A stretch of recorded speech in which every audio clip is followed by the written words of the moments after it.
you guys doing? We got the 12-pound hammer. We're going to do the usual workout. Just banging that tire back there.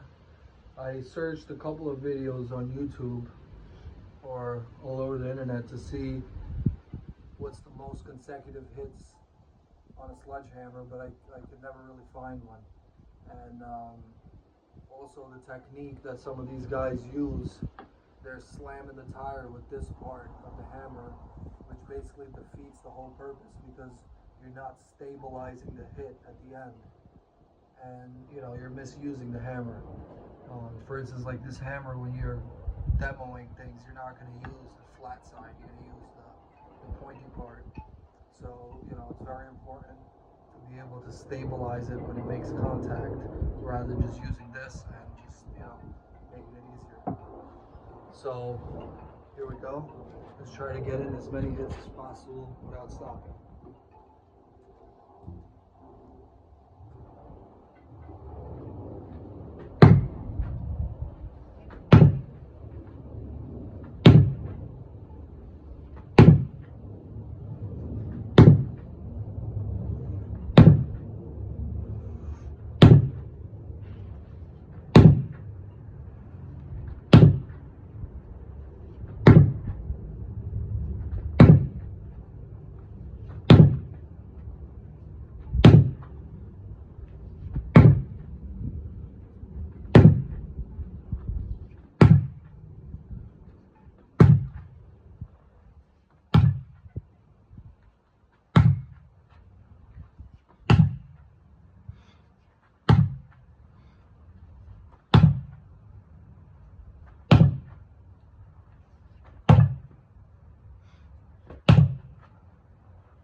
On the 65.